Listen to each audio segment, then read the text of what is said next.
Bab 3721, Perubahan Wu Feng. Di tempat suci surgawi yang ditinggalkan oleh Qin Wu, Kaisar para Dewa. Apakah ini artefak surgawi terkemuka yang disebutkan Qin Wu, Kaisar para Dewa? Duan Lingtian telah mengatasi semua rintangan bagi dewa-dewa tingkat lanjut dari formasi di tempat suci surgawi. Setelah berhasil mengatasi rintangan terakhir, dia akhirnya melihat hadiah yang disebutkan Qin Wu, itu adalah artefak surgawi terkemuka yang telah membentuk setengah jiwa. Senjata itu tampak agak aneh. Itu adalah pedang tanpa gagang yang memancarkan cahaya biru. Itu tampak seperti itu telah rusak. Meskipun demikian, itu terlihat sangat tajam. Ketika Duan Lingtian menggunakan kesadaran surgawi untuk menyelidiki artefak surgawi yang menonjol, dia bisa merasakan aura yang tidak lengkap.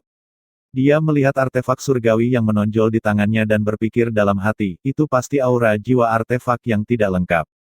Pada saat ini, sebuah suara terdengar di telinga Duan Lingtian. Selamat. Duan Lingtian sudah terbiasa dengan suara ini. Itu milik mendiang Kaisar Dewa Qin Wu. Ketika dia melihat ke atas, dia melihat proyeksi Qin Wu. Qin Wu tersenyum padanya dan berkata, "Selamat. Anda adalah orang pertama yang mengatasi semua rintangan di Suaka Suci. Selain artefak surgawi yang menonjol, saya akan menghadiahi Anda dengan pertemuan yang kebetulan."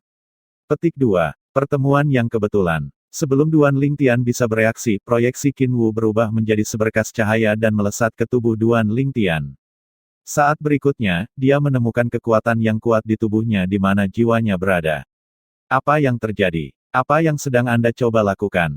Duan Lingtian terkejut ketika dia menemukan kekuatan itu tampaknya mencoba untuk menempati tempat di mana jiwanya berada. Itu menyerang dengan ganas seolah-olah mencoba untuk menghapus dan mengganti jiwanya. Kekuatannya begitu kuat sehingga dia tidak bisa menahan diri untuk tidak bergidik. Perbedaan kekuatan mereka terlalu lebar.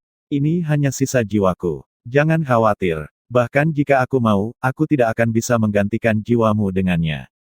Aku hanya mencoba untuk menanamkan ingatanku ke dalam jiwamu dengan mengintegrasikan jiwaku dengan jiwamu. Selain mendapatkan ingatanku, jiwamu juga akan diperkuat.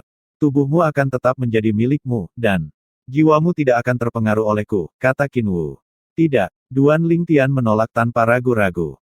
Apa lelucon? Bahkan jika itu hanya jiwa sisa dari Kaisar Dewa yang belum sempurna, itu masih akan memiliki pengaruh halus padanya setelah itu terintegrasi dengan jiwanya. Bahkan jika jiwanya dominan, pasti akan ada perubahan dalam kepribadiannya juga. Untuk alasan ini, dia menolak tanpa keraguan. Jangan terburu-buru menolakku, kata Qin Wu, setelah jiwaku menyatu dengan jiwamu, itu akan sangat bermanfaat bagimu. Misalnya, ketika memahami hukum di masa depan Anda akan dapat menghasilkan 2 kali hasil dengan setengah usaha. Jiwa sisa Kaisar Dewa tidak seperti orang biasa. Lagi pula, lebih-lebih lagi. Qin Wu tidak selesai berbicara sebelum Duan Lingtian membentengi pertahanan jiwanya, memaksa jiwa sisa Qin Wu keluar. Meskipun kekuatan jiwa sisa Qin Wu kuat, pada akhirnya, itu hanya sisa. Duan Lingtian sangat tegas dan tegas mengenai masalah ini. Tak lama kemudian, proyeksi Qin Wu muncul lagi. Dia memandang Duan Lingtian dengan dingin dan berkata dengan suara yang dalam, "Berat, bagaimana kamu bisa membalas kebaikanku dengan rasa tidak berterima kasih? Apa kau tidak takut aku akan membunuhmu?" Senior, Duan Lingtian dengan tenang berkata, "Saya sangat berterima kasih atas kesempatan dan harta yang Anda tinggalkan di tempat suci. Namun, mengintegrasikan sisa jiwa Anda dengan jiwa saya tidak dapat diterima oleh saya. Tolong maafkan saya. Tidak mungkin aku akan menyetujuinya." Qin Wu terdiam sesaat sebelum dia berkata, "Lupakan saja. Karena kamu tidak mau, aku tidak akan memaksamu." Mata Duan Lingtian menjadi cerah ketika proyeksi Qin Wu akhirnya menghilang. Pada saat berikutnya, dia menemukan dirinya kembali di Aula Divine Sanctuary. Kakak senior Wu. Tidak butuh waktu lama bagi Duan Lingtian untuk memperhatikan Wu Feng. Namun, dia mengerutkan kening ketika dia melihat Wu Feng berdiri tanpa bergerak dalam keadaan linglung. Dia mengingat apa yang baru saja terjadi padanya dan bertanya-tanya apakah Qin Wu sedang berbicara dengan Wu Feng saat ini. Setelah waktu yang lama, Wu Feng akhirnya kembali ke akal sehatnya. Namun, ada cahaya aneh di matanya, dan dia tampak sedikit berbeda.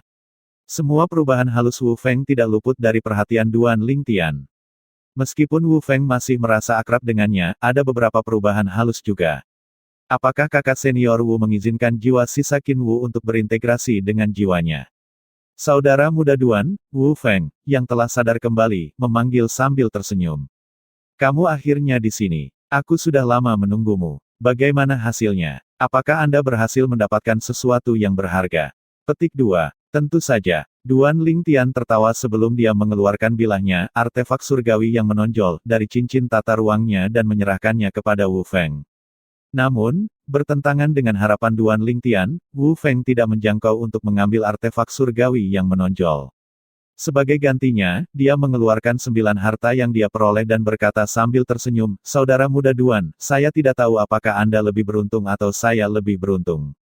Di antara 9 harta yang saya peroleh, salah satunya adalah sesuatu yang sangat Anda butuhkan. Meskipun ini bukan pil keberuntungan, efeknya sama dengan pil keberuntungan. Buah ini, yang disebut buah surgawi yang menguntungkan, setara dengan 9 pil menguntungkan." Saat Wu Feng berbicara, dia melihat buah yang bersinar dengan cahaya kuning yang menyerupai buah persik yang dikenal Duan Lingtian di bumi. Tak perlu dikatakan, meskipun penampilannya serupa, buah surgawi yang menguntungkan bukanlah sesuatu yang bisa dibandingkan dengan buah persik biasa dari bumi. Buah surgawi yang menguntungkan. Mata Duan Lingtian langsung cerah, dan dia tersentak saat mendengar kata-kata Wu Feng. Terlepas dari efeknya yang serupa, buah surgawi yang menguntungkan jauh lebih kuat daripada pil yang menguntungkan. Bahkan dewa baru yang belum sempurna dengan bakat rata-rata bisa menjadi raja dewa dalam sehari setelah mengkonsumsi buah surgawi yang menguntungkan. Faktanya, buah itu bahkan lebih kuat dari 9 pil keberuntungan. Digabungkan. Terima kasih, kakak senior Wu Feng. Duan Lingtian mengucapkan terima kasih yang sebesar-besarnya kepada Wu Feng saat mereka menukar harta yang telah mereka peroleh. Baginya, nilai buah surgawi yang menguntungkan jauh lebih tinggi daripada artefak surgawi terkemuka yang telah membentuk setengah jiwa. Junior Brother Duan, seharusnya aku yang berterima kasih. Anda telah sangat membantu saya, kata Wu Feng sambil menatap artefak surgawi yang menonjol di tangannya dengan mata cerah. Bagaimanapun, pedang di tangannya dengan jiwa yang tidak lengkap adalah harta yang tak ternilai. Bahkan di alam dewa, seperti hal yang sangat langka dan berharga. Jika memiliki ini sebelumnya, Chu Han dan temannya tidak akan cocok untuk saya bahkan jika mereka bergabung, gumam Wu Feng. Hanya dengan berpikir, bilah itu berubah menjadi sinar pedang yang mengelilingi tubuhnya. Itu terlihat sangat mempesona. Wu Feng mengendalikan sinar pedang dengan mudah. Tentu saja, kata Duan Lingtian sambil tersenyum, faktanya, Anda akan dapat berurusan dengan Chu Han dan rekannya bahkan jika Anda hanya memiliki artefak divin yang menonjol tanpa jiwa, apalagi artefak divin yang menonjol itu sudah dalam proses pembentukan jiwa. Meskipun jiwa yang tidak lengkap tidak bisa. Belum terwujud, itu masih menambah banyak kekuatan pada artefak surgawi yang menonjol. Petik 2. Berkat Huanger, jiwa artefak dari pedang indah 7 lubang, Duan Lingtian agak berpengetahuan tentang artefak surgawi. Tiba-tiba, Wu Feng menatap Duan Lingtian dengan tatapan aneh dan berkata, aku ingin tahu apakah aku bisa mengalahkan saudara muda Duan dengan artefak surgawi yang menonjol ini. Duan Lingtian sejenak terpana oleh kata-kata Wu Feng. Ketika dia sadar kembali, dia menatap Wu Feng dengan saksama sebelum dia mengubah topik pembicaraan. Kakak senior Wu, sudah waktunya bagi kita untuk pergi. Dengan itu, Duan Lingtian memasuki pusaran gelap. Mata Wu Feng bersinar dengan keserakahan saat dia melihat Duan Lingtian. Pada saat berikutnya, ekspresi bersalah muncul di wajahnya. Dia tiba-tiba diliputi oleh perasaan kontradiktif di hatinya. Duan Lingtian, yang telah kembali ke dunia luar melalui lorong spasial, menyipitkan matanya saat ini ketika dia berpikir dalam hati, sepertinya jiwa sisa Qin Wu telah menyatu dengan jiwa kakak senior Wu. Jika tidak, mengetahui senior saudara Wu, dia tidak akan mengatakan seperti itu. Kata-kata sebelumnya. Bab 3722, menerobos dan menjadi Raja Dewa yang belum sempurna. Segera setelah itu, Wu Feng diangkut keluar dari tempat suci juga. Dia bertanya, saudara muda Duan, apakah Anda akan kembali ke sekte bersama saya atau apakah Anda berencana untuk kembali setelah menerobos dan menjadi Raja Dewa yang belum sempurna? Pada saat ini, Wu Feng tampaknya telah kembali ke dirinya yang normal. Sebelumnya, dia telah mengucapkan kata-kata yang keluar dari karakter karena keingintahuannya dan pengaruh jiwa sisa Qin Wu. Di bawah pengaruh jiwa sisa Qin Wu, dia telah dikuasai oleh keserakahan untuk Duan Lingtian. Harta karun. Jiwa yang tersisa merasa yang terbaik adalah membunuh Duan Lingtian sehingga tuan rumahnya bisa mendapatkan semua harta karun. Untungnya, Wu Feng bisa mendapatkan kembali kendali atas emosinya dan tidak membiarkan jiwa yang tersisa mendikte tindakannya. Selain itu, dia sadar bahwa bahkan jika dia membunuh Duan Lingtian, Duan Ling cincin tata ruang Tian akan hancur sendiri. Kakak Wu, aku tidak akan kembali ke sekte bersamamu, jawab Duan Ling Tian sambil menggelengkan kepalanya. Aku berencana untuk menemukan tempat yang tenang untuk menerobos dan menjadi Raja Dewa yang belum sempurna terlebih dahulu. Setelah itu, saya akan mempertimbangkan apakah akan kembali ke sekte atau tidak. Petik 2. Duan Ling Tian masih berencana untuk kembali ke sekte kabut tersembunyi pada akhirnya. Bagaimanapun, dia belum menyelesaikan permusuhan antara dia dan Sangguan Xiong Feng dan Long Xiao. Dia bertekad untuk menyelesaikan akun dengan mereka di masa depan setelah dia menjadi lebih kuat. Baiklah, Wu Feng menghormati keputusan Duan Ling Tian dan tidak berusaha membujuknya untuk kembali. Sebelum berpisah, Wu Feng memandang Duan Ling Tian dan berkata, "Saudara muda, terima kasih lagi. Anda tidak hanya memberi saya artefak surgawi yang menonjol dengan jiwa yang tidak lengkap, tetapi Anda juga memberikan sisa jiwa Kaisar Dewa Qin Wu kepada saya. Saya pasti akan membalas budi ini di masa depan." Petik 2. Wu Feng akhirnya mengungkapkan bahwa jiwanya telah menyatu dengan sisa jiwa Qin Wu. Meskipun Duan Ling Tian sudah menduga ini, ekspresinya masih berubah serius setelah mendengar kata-kata Wu Feng. Dia mengingatkan Wu Feng karena khawatir dan berkata, "Kakak Wu, saya mengerti bahwa menurut Anda bermanfaat untuk membiarkan jiwa sisa Kaisar Dewa Qin Wu berintegrasi dengan Anda, dan memang demikian. Namun, saya harap Anda dapat tetap setia pada diri sendiri di masa depan dan tidak membiarkan jiwa yang tersisa memengaruhi Anda. Saya harap Anda tidak akan membiarkan pikiran bawah sadar jiwa yang tersisa memengaruhi keputusan dan tindakan Anda. Anda harus ingat bahwa Anda adalah Anda, bukan Kaisar Dewa Qin Wu. Jangan khawatir. Saya tahu apa yang harus dilakukan." Wu Feng mengangguk. "Baiklah. Jangan meremehkan jiwa yang tersisa. Bagaimanapun, itu berasal dari Kaisar Dewa," kata Duan Ling Tian sebelum dia pergi. Sekarang jiwa sisa Qin Wu telah terintegrasi dengan jiwa Wu Feng, tidak ada yang tahu apa yang akan terjadi di masa depan.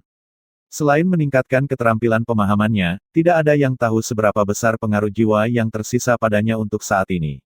Namun, tidak peduli apa itu tidak mungkin untuk jiwa yang tersisa untuk mengambil alih tubuh Wu Feng. Bagaimanapun, itu hanya jiwa yang tersisa yang ditinggalkan Qin Wu. Di dunia ini, tidak ada yang ingin mati, bahkan Kaisar para dewa yang telah hidup lama. Setelah berpisah dari Wu Feng, Duan Ling Tian mengambil jalan memutar yang besar sebelum dia menemukan lembah terpencil dan memutuskan untuk berkultivasi di sana. "Aku akan mengkonsumsi buah surgawi yang menguntungkan terlebih dahulu untuk menerobos dan menjadi raja para dewa. Setelah itu, saya akan memutuskan apakah akan segera kembali ke sekte atau tidak. Begitu saya kembali, saya akan menunjukkan kekuatan saya sebelum merekomendasikan diri saya untuk menjadi murid nominal dari Penatua Tertinggi Yun atau Penatua Tertinggi Wu." Sebelum Duan Ling Tian mulai berkultivasi, dia meminta Huanger, jiwa artefak dari pedang indah 7 lubang, untuk melindunginya. Setelah menerima manik misterius dari Yang Yun Xiao, Kaisar Surgawi dari surga terapung, alam Devata, Huanger telah memperbaiki manik-manik itu, dan pada gilirannya meningkatkan kualitas pedang indah 7 lubang. Dia baru saja berhasil menyempurnakannya belum lama ini. Dengan ini, menurut Huanger, pedang indah 7 lubang telah mencapai batas artefak surgawi yang menonjol. Selain itu, kekuatannya juga meningkat. Demikian, karena Duan Ling Tian adalah dewa tingkat lanjut, basis kultivasi Huanger juga merupakan dewa tingkat lanjut. Namun, karena pemahamannya tentang hukum lebih mendalam daripada Duan Ling Tian, ditambah dengan pedang indah 7 lubang, dia lebih kuat darinya. Untuk semua alasan ini, Duan Ling Tian merasa nyaman dengan Huanger yang menjaganya. Terlebih lagi, jika Huanger tidak bisa menghadapi lawannya, kecil kemungkinannya dia akan bisa menghadapi lawannya. "Huanger, sembunyikan di tubuhku. Jika Wu Feng muncul dan berniat menyakitiku, bunuh dia," kata Duan Ling Tian tegas. Dia telah mempercayai Wu Feng, tetapi dia tidak mempercayai Wu Feng yang jiwanya telah terintegrasi dengan sisa jiwa Qin Wu. Dia bisa dengan jelas merasakan perubahan negatif pada Wu Feng. Untuk ini, alasan, dia tidak berpikir tidak mungkin bagi Wu Feng untuk diam-diam mengikutinya ke sini untuk menyergapnya saat dia sedang berkultivasi. Namun, dia berpikir bahwa Wu Feng akan sangat melukainya. Lagi pula, jika Wu Feng membunuhnya, cincin tata ruangnya akan hancur sendiri, dan Wu Feng akan kehilangan harta karunnya miliknya. "Ya, Tuan," jawab Huanger dengan hormat. Dengan itu, Duan Ling Tian merasa lega. Dia mengkonsumsi buah surgawi yang menguntungkan dan fokus pada kultivasinya. Dia bisa merasakan energi surgawi di tubuhnya melonjak segera setelah ia mengkonsumsi buah surgawi yang menguntungkan. Dia dengan cepat mengedarkan energi surgawinya sesuai dengan metode kultivasinya sebelum dia membimbingnya untuk menembus kemacetan. Bang! Dengan bantuan buah surgawi yang menguntungkan, Duan Lingtian dengan mudah menerobos kemacetan yang telah dia coba pecahkan ribuan kali di masa lalu. Sangat cepat. Meskipun Duan Lingtian tahu tentang potensi pil surgawi yang menguntungkan, dia masih tidak mengharapkan terobosan datang begitu cepat dan lancar. Setelah terobosan, dia bisa dengan jelas merasakan energi surgawinya mengalami transformasi kualitatif. Energi surgawinya jelas lebih kaya dari sebelumnya. Ledakan. Duan Lingtian melepaskan gelombang energi surgawinya dan melihat riak kekosongan di belakangnya. Dia bisa dengan jelas merasakan energi surgawi jauh lebih kuat dari sebelumnya. Hanya menghabiskan sebagian kecil dari khasiat buah suci, gumam Duan Lingtian pada dirinya sendiri. Karena buah surgawi yang menguntungkan hanya bermanfaat bagi para dewa, sekarang setelah Duan Lingtian menjadi raja para dewa, khasiat yang tersisa dari buah surgawi yang menguntungkan segera menghilang. Jika orang mengetahui bahwa Duan Lingtian telah menggunakan buah surgawi yang menguntungkan ketika dia hanya selangkah dari menerobos dan menjadi raja dewa, mereka pasti akan berpikir dia sedang boros. Namun, bagi Duan Lingtian, dia tidak berpikir dia sedang boros. Meskipun dia hanya selangkah lagi untuk menjadi Raja Dewa, dia tidak tahu berapa lama waktu yang dibutuhkan. Yang paling dia tidak punya adalah waktu sekarang. Sekarang, saya akan mengkonsumsi buah surgawi konsolidasi untuk menstabilkan basis kultivasi saya sebagai Raja Dewa yang belum sempurna. Kemudian, saya akan berkultivasi lebih lanjut. Di antara harta yang saya peroleh, ada beberapa yang dapat membantu kultivasi Raja Dewa, gumam Duan Lingtian pelan. Tiba-tiba, sebuah pikiran muncul tanpa diminta di benaknya. Di alam dewa, seseorang dapat dianggap melewati ambang batas untuk menjadi pembangkit tenaga listrik setelah menjadi Raja Dewa. Setelah menjadi Raja Dewa, seseorang harus menghadapi kesengsaraan surgawi setiap 1000 tahun sekali. Namun, ketika seseorang pertama kali menjadi Raja Dewa yang belum sempurna, dia akan harus menghadapi kesengsaraan surgawi pertama 3 hari kemudian. Seolah-olah sekarang dia telah menjadi Raja Dewa yang belum sempurna, dia bisa merasakan kapan kesengsaraan surgawi berikutnya akan terjadi. Dalam keadaan normal, selama seseorang telah memahami kedalaman hukum hingga tahap penguasaan, seharusnya mudah untuk melewati kesengsaraan surgawi pertama setelah menjadi Raja Dewa yang belum sempurna. Duan Lingtian telah mengetahui hal ini beberapa waktu lalu. Di alam dewa, mereka yang memiliki bakat tinggi dalam kultivasi mungkin belum tentu memiliki keterampilan pemahaman yang tinggi. Ada banyak dewa tingkat lanjut yang belum memahami semua kedalaman mereka dari hukum hingga tahap penguasaan. Untuk kelompok orang ini, bahkan jika mereka bisa menerobos dan menjadi Raja Dewa yang belum sempurna, mereka tidak akan melakukannya karena mereka tidak akan mampu melewati kesengsaraan surgawi yang pertama. Sebaliknya, kesengsaraan surgawi pertama setelah dia menjadi Raja Dewa yang belum sempurna bukanlah masalah sama sekali. Dia yakin dia akan dapat dengan mudah melewati kesengsaraan. Buah surgawi konsolidasi akan membantu saya menstabilkan basis kultivasi saya sebagai Raja Dewa yang belum sempurna hanya dalam sehari, gumam Duan Lingtian ketika dia melihat buah surgawi konsolidasi di tangannya dengan mata cerah.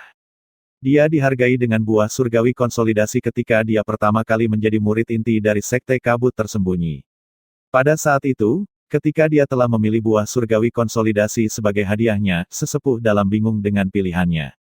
Setelah mengkonsumsi buah surgawi konsolidasi, Duan Lingtian mulai berkultivasi lagi. Kemanjuran buah surgawi konsolidasi tidak mengecewakan Duan Lingtian sama sekali. Seperti yang dikatakan rumor, dia berhasil menstabilkan basis kultivasinya sebagai Raja Dewa yang belum sempurna dalam waktu kurang dari sehari. Setelah menstabilkan basis kultivasi saya, energi surgawi saya telah tumbuh lebih kuat dan lebih kaya dari sebelumnya. Dibandingkan saat aku baru saja menerobos, sekarang sekitar 30% lebih kuat. Duan Lingtian sangat puas dengan peningkatannya setelah menstabilkan basis kultivasinya. Karena kesengsaraan surgawi akan datang dalam 2 hari, Duan Lingtian tidak terus berkultivasi. Sebaliknya, dia melihat melalui harta yang dia peroleh dari tempat suci surgawi. Di antara harta yang dia peroleh, dia hanya mengenali beberapa di antaranya. Selain itu, dia tidak punya waktu untuk mempelajarinya. Dengan hati-hati. Bab 3723, Mengatasi Kesengsaraan Surgawi dengan Pukulan. Kakak senior Wu Feng memperoleh total 9 hal, salah satunya adalah buah surgawi yang menguntungkan, yang sudah saya konsumsi. Saya berhasil mendapatkan 23 hal, dan salah satunya adalah artefak surgawi terkemuka dengan jiwa yang tidak lengkap, yang saya berikan kepada kakak senior Wu. Dengan kata lain, Duan Lingtian masih memiliki 30 harta dari Divine Sanctuary. Selama 2 hari berikutnya, Duan Lingtian dengan hati-hati mempelajari harta yang tidak sempat dia pelajari sebelumnya. Masih ada beberapa harta yang tidak dia kenal. Harta yang tersisa yang bisa dia identifikasi hanya bisa digunakan ketika dia menjadi Lord of Gods. Faktanya, lebih dari 90% dari harta yang dia peroleh hanya bisa digunakan oleh para dewa atau mereka yang lebih kuat. Dia tidak menganggapnya mengejutkan, bagaimanapun, Qin Wu, yang menciptakan tempat suci surgawi, adalah kaisar dewa yang belum sempurna. Wajar jika Qin Wu tidak akan menyimpan barang-barang yang tidak berguna baginya. Sebenarnya, dia adalah yakin bahwa Qin Wu tidak punya waktu untuk menukar harta yang hanya bisa digunakan oleh para dewa untuk sesuatu yang lebih berguna. Satu-satunya hal yang dapat membantu kultivasi saya sekarang di antara harta adalah pil surgawi-surgawi. Itu dapat membantu Kings of Gods meningkatkan kekuatan mereka. Adapun 2 harta ini, mereka sama sekali tidak berguna bagiku. 2 harta yang disebutkan Duan Lingtian hanya bisa membantu memahami kedalaman hukum tertentu. Sayangnya, hukum ruang bukan salah satunya. Keampuhan pil surgawi akan mulai menurun setelah pil ketiga, dan mereka akan menjadi benar-benar tidak berguna setelah pil ke-10. Duan Lingtian bergumam pada dirinya sendiri saat dia melihat 6 pil surgawi-surgawi. Harta yang aku peroleh kali ini cukup bagus. Hanya saja aku tidak bisa menggunakan sebagian besar dari mereka sekarang, kata Duan Lingtian sambil tersenyum. Ketika dia meletakkan botol pil, matanya tiba-tiba menyala saat dia mengangkat kepalanya untuk melihat ke langit. Kesengsaraan surgawi akan datang dalam 2 jam. Meskipun masih ada 2 jam lagi, Duan Lingtian terbang ke langit. Dia duduk bersila di udara sambil memejamkan mata dan beristirahat, menunggu waktu berlalu. Angin sepoi-sepoi bertiup melewatinya, menyebabkan bunga-bunga dan dedaunan di pepohonan di lembah bergoyang. Setelah beberapa saat, gerimis mulai turun dengan ringan.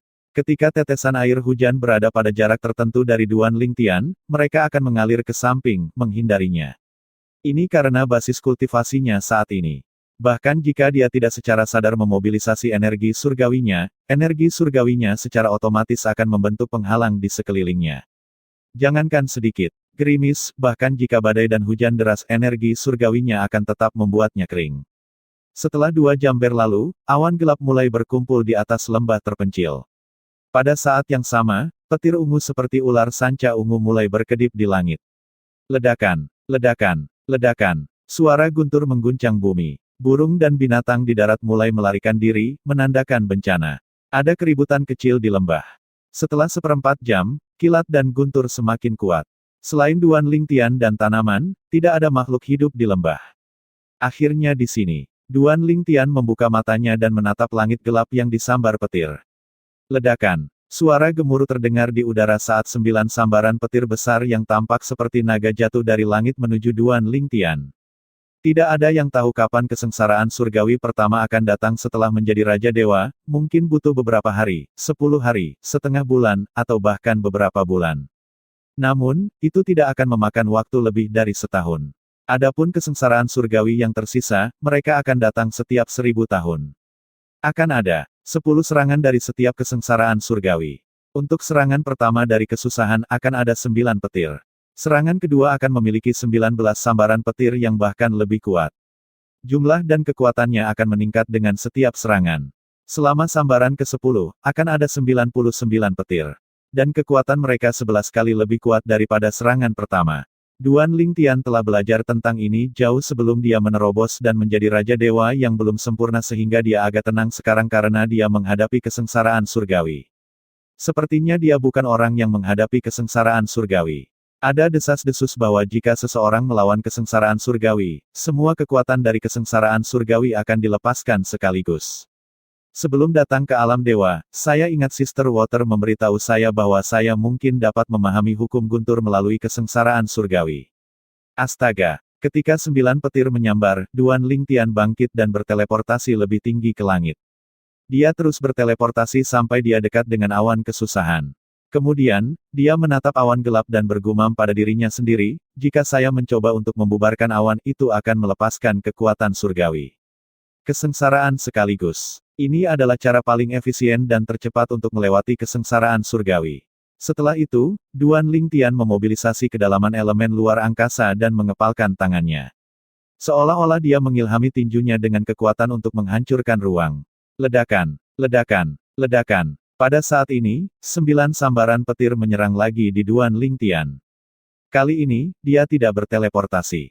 Sebaliknya, dia mengabaikan mereka. Setelah itu, dia meninju tinjunya, melepaskan energi spasial yang keras dengan kekuatan gunung menuju awan gelap dari kesengsaraan. Begitu energi spasial membubarkan awan gelap, guntur dan kilat tiba-tiba menghilang. Itu seperti ketenangan sebelum badai. Setelah itu, awan kesusahan berkumpul lagi. Kali ini, mereka bersinar dengan cahaya ungu sebelum mereka meledak dengan kekuatan yang menakutkan. Ledakan. Suara yang menghancurkan bumi terdengar di udara mengikuti ledakan kekuatan yang membangkitkan awan jamur. Ledakan, ledakan, ledakan. Saat guntur bergemuruh dan kilat menyambar di langit, Duan Lingtian menghadapi kekuatan ledakan yang sangat besar dari awan kesusahan. Sebuah penghalang ruang berbentuk bola melindungi Duan Lingtian, menghalangi baut petir eksplosif yang menyerang Duan Lingtian. Di penghalang, dia melihat ke pusat ledakan yang memancar dengan cahaya putih dan ungu yang tumbuh dalam intensitas dengan setiap kilatan itu tampak seperti kembang api, dan itu yang paling. Kembang api yang mempesona yang pernah dilihatnya dalam dua kehidupannya. Setelah beberapa saat, kekuatan ledakan secara bertahap mereda, dan semuanya kembali normal.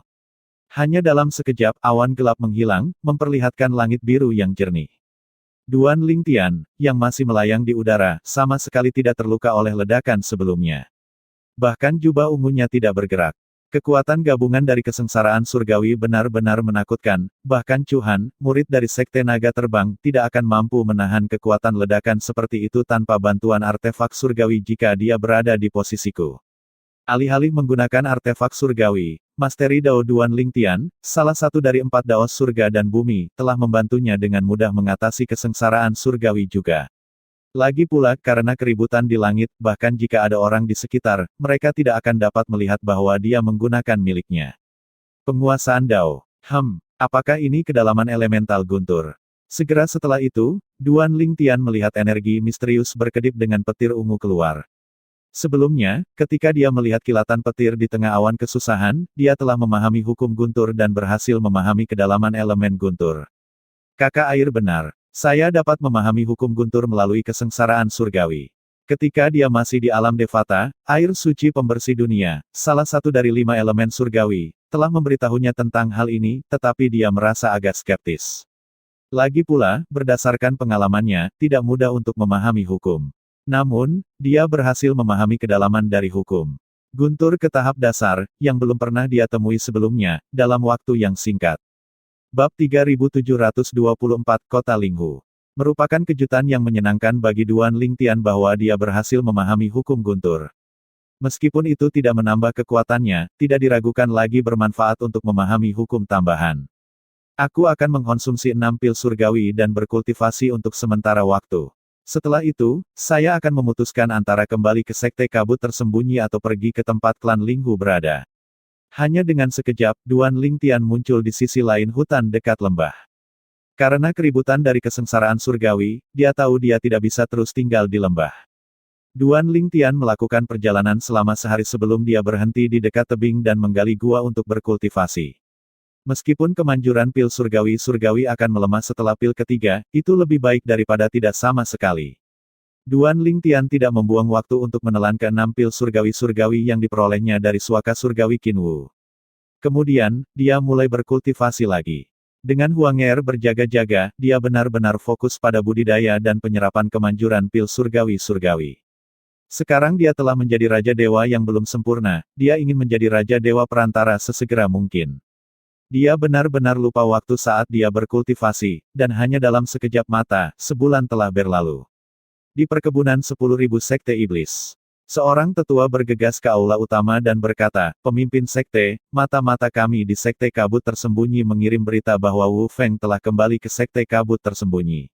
Lan Qing, pemimpin Sekte dari 10.000 Sekte Iblis, sedikit mengernyit setelah mendengar laporan itu.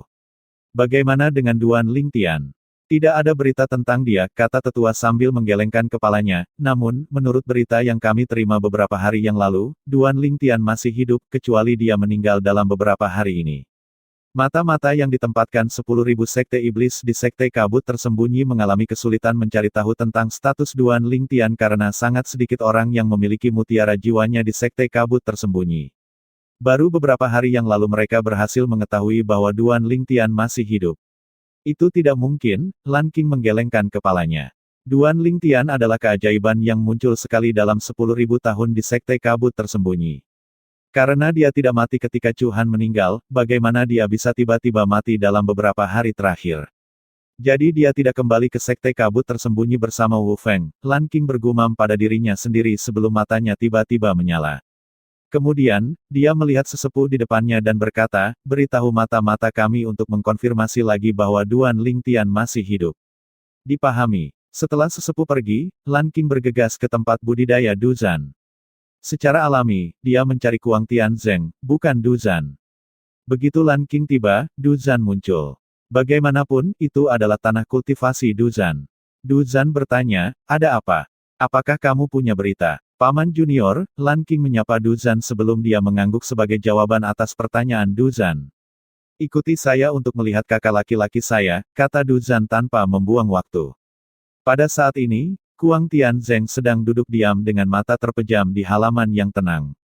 Ketika dia merasakan Duzan dan Lan Qing, dia membuka matanya. Duzan berdiri di luar halaman dan berkata, kakak senior, Lan Qing punya berita. Masuk. Setelah Duzan dan Lan Qing masuk, mata Kuang Tianzeng berkilat dingin saat dia menatap Lan Qing dan bertanya, apakah mereka berdua kembali ke sekte kabut tersembunyi. Lan Qing tidak bisa menahan diri untuk tidak bergidik dalam hati ketika dia melihat tatapan dingin di mata Kuang Tianzeng meskipun dia tahu itu tidak ditujukan padanya. Meskipun mereka berdua adalah Lord of Gods, dia hanyalah Lord of Gods yang belum sempurna, sementara Kuang Tianzeng adalah Lord of Gods perantara. Pada tingkat ini, bahkan celah terkecil mewakili perbedaan besar dalam kekuatan.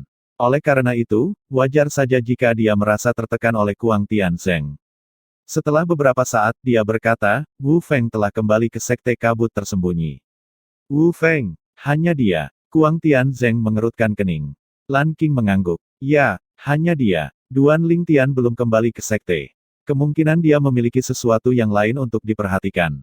Meskipun kemungkinannya kecil, dia mungkin sudah mati sejak terakhir kali kami memeriksa mutiara jiwanya. Tidak mungkin, Kuang Tianzeng berkata, bagaimanapun, konfirmasikan statusnya lagi. Te sudah memerintahkan anak buahku untuk mengkonfirmasi statusnya, kata Lan Qing, Paman, apakah kamu akan mengambil tindakan terhadap Wu Feng terlebih dahulu atau apakah kamu berencana untuk menunggu sampai Duan Lingtian kembali ke sekte kabut tersembunyi? Tunggu sampai Duan Lingtian kembali sebelum aku bertindak, kata Kuang Tianzeng, jika aku berurusan dengan Wu Feng sekarang, itu mungkin membuat Duan Lingtian takut. Jika Duan Lingtian mati, saya akan segera mencari Wu Feng. Jika tidak, kami akan menunggu sampai Duan Lingtian kembali ke sekte tersebut. Setelah menunggu beberapa hari, mata-mata di sekte kabut tersembunyi mengirim berita lagi, memastikan bahwa Duan Lingtian masih hidup. Karena Duan Lingtian masih hidup, kami akan terus menunggu sampai dia kembali. Duan Lingtian tidak menyadari bahwa selain Long Xiao dari sekte kabut tersembunyi, seorang tetua dari sekte naga terbang peringkat kaisar juga menunggu untuk membunuhnya. Di gua yang telah dia gali, dia berkultivasi dengan tenang. Butuh waktu lebih lama baginya untuk menyerap kemanjuran dari 3 pil surgawi pertama. 3 sisanya lebih mudah diserap karena kemanjurannya yang melemah.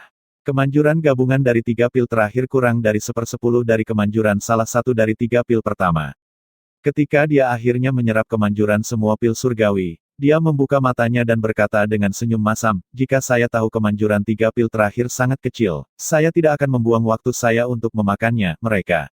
Bahkan jika dia tahu kemanjuran 3 pil terakhir tidak akan sekuat 3 pil pertama, dia tidak berharap efeknya begitu tidak signifikan. Meskipun demikian, Duan Lingtian dengan cepat pulih dari perasaan menyesal. Lagi pula, apa yang telah dilakukan telah dilakukan. Tidak ada yang bisa dia lakukan untuk mengubahnya. Duan Lingtian menghela nafas. Setelah menjadi Raja Dewa yang belum sempurna, kecepatan peningkatanku sangat melambat. Meskipun kultivasi saya telah meningkat dengan pil surgawi-surgawi, saya bahkan tidak berada di setengah jalan untuk menjadi Raja Dewa Perantara. Paling-paling, saya sepertiga dari jalan. Di sana, untuk berpikir saya hanya membuat banyak kemajuan ini setelah mengambil pil surgawi-surgawi yang dianggap sebagai salah satu dari 3 pil terbaik untuk membantu kultivasi Raja para Dewa. Petik 2. Setelah beberapa saat, dia bertanya kepada Huanger, jiwa artefak dari pedang indah 7 lubang. Huanger, sudah berapa lama aku berkultivasi secara tertutup? 3 bulan dan 21 hari, jawab Huanger.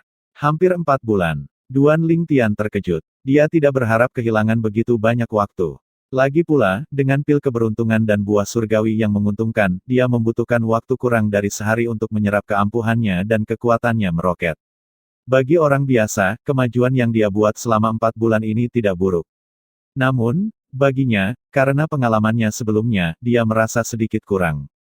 Jalur kultivasi setelah seseorang menjadi Raja Dewa benar-benar jauh lebih sulit daripada seorang dewa. Tidak heran orang mengatakan bahwa seseorang hanya akan melewati ambang pintu untuk menjadi pembangkit tenaga listrik setelah menjadi Raja Dewa, gumam Duan Lingtian, untuk dirinya sendiri. Duan Lingtian tidak berniat untuk berkultivasi lagi. Dia memikirkan apakah dia harus kembali ke Sekte Kabut Tersembunyi atau pergi ke tempat klan Linghu berada untuk mencoba dan bertemu Linghu Chuyin terlebih dahulu sebelum kembali ke sekte tersebut. Ketika dia berpikir bahwa Linghu Chuyin mungkin dia hampir tidak bisa menahan emosinya. Dengan ini, dia dengan mudah mengambil keputusan dan menuju ke daerah di sekitar perkebunan klan Linghu. Klan Linghu adalah kekuatan tingkat tuan yang setara dengan Sekte Kabut Tersembunyi dan 10.000 Sekte Setan. Dengan King Descending City di tengah, Sekte Kabut Tersembunyi di timur, 10.000 Sekte Iblis di selatan, dan klan Linghu di utara. Adapun Sekte Naga Terbang peringkat Kaisar itu terletak di sebelah barat kota Turun Raja. Sekte Naga Terbang menguasai Sekte Kabut Tersembunyi, Sekte 10.000 Iblis, dan klan Linghu. Oleh karena itu, mirip dengan dua sekte, klan Linghu telah mengirim keajaiban mereka ke Sekte Naga Terbang. Dengan ini, 3 pasukan peringkat tuan memiliki sedikit pengaruh di Sekte Naga Terbang. Berbeda dengan perkebunan dua sekte yang tersembunyi, perkebunan klan Linghu terletak di kota makmur yang bernama Kota Linghu. Kota ini dinamai demikian karena didirikan dan dibangun oleh klan Linghu. Kota Linghu tidak lebih kecil dari kota Turun Raja dan jauh lebih besar dari kota Skywind dan kota-kota lain yang pernah dikunjungi Duan Lingtian di masa lalu. Dengan basis kultivasi Duan Lingtian saat ini, hanya butuh setengah bulan baginya untuk tiba di kota Linghu. Klan Linghu. Begitu dia tiba, dia tidak membuang waktu untuk mencari tahu lokasi perkebunan klan Linghu. Setelah bertanya-tanya, dia menemukan bahwa tanah milik klan Linghu terletak di timur kota. Ketika dia tiba di perkebunan, dia menemukan bahwa tanah klan Linghu menempati lebih dari 1/5 dari seluruh kota Linghu. Bab 3725, bisakah saya menceritakan sebuah kisah? Harta milik klan Linghu peringkat tuan terletak di kota Linghu, yang didirikan oleh mereka. Orang luar dilarang mendekati wilayah timur besar di kota yang ditempati perkebunan. Para tetua dan murid klan Linghu berpatroli di area di luar perkebunan dan akan muncul segera setelah orang luar mendekat. Jika orang luar tidak melawan, mereka hanya akan diusir. Tak perlu dikatakan, jika orang luar melakukan perlawanan, para tetua dan murid klan Linghu tidak akan ragu untuk menyerang atau membunuh mereka. Karena alasan ini, sangat sedikit orang yang berani datang ke bagian timur kota. Lagi pula, hanya satu gerakan ceroboh yang bisa membuat mereka terbunuh. Bagaimanapun, klan Linghu adalah kekuatan paling kuat di kota Linghu. Kecuali jika itu adalah seseorang dari kekuatan peringkat kaisar, mereka tidak akan ragu untuk bertindak dengan kejam. Bahkan Sekte Kabut Tersembunyi peringkat tuan dan 10.000 Sekte Iblis hanya sebanding dengan klan Linghu. Bahkan jika saya tahu di mana perkebunan klan Linghu berada, saya tidak bisa gegabah mendekatinya, saya harus memikirkan cara. Duan Lingtian tidak terburu-buru untuk bertindak setelah tiba di kota Linghu. Dia menemukan penginapan untuk tinggal sebelum dia pergi keluar untuk menanyakan informasi yang dia butuhkan. Tidak sulit bagiku untuk menyelinap ke tanah klan Linghu karena banyak anggota mereka masuk dan keluar setiap hari. Namun, karena ukuran perkebunan, masih sulit bagiku untuk menemukan Linghu Chuyin setelah menyelinap masuk. Terlebih lagi, ada risiko ketahuan sebelum aku bisa menemukannya. Meskipun aku bukan Raja Dewa yang belum sempurna, ada pembangkit tenaga listrik yang jauh lebih kuat di klan Linghu. Bagaimanapun, mereka memiliki beberapa Lord of Gods. Setelah memikirkannya sebentar, Duan Lingtian menolak gagasan untuk menyelinap ke tanah milik klan Linghu. Sepertinya aku hanya punya 2 pilihan untuk saat ini. Pertama adalah menunggu Linghu Chuyin meninggalkan tanah klan Linghu sehingga saya dapat mengkonfirmasi identitasnya. Namun, ini tidak ideal karena saya tidak yakin apakah wanita tua itu dari sebelumnya akan bersamanya. Sedikit ketakutan dapat terlihat di wajah Duan Lingtian ketika dia kenang wanita tua yang menemani Linghu Chuyin sebelumnya. Wanita tua itu adalah Lord of Gods, dengan basis kultivasinya saat ini, dia jelas bukan tandingan wanita tua itu.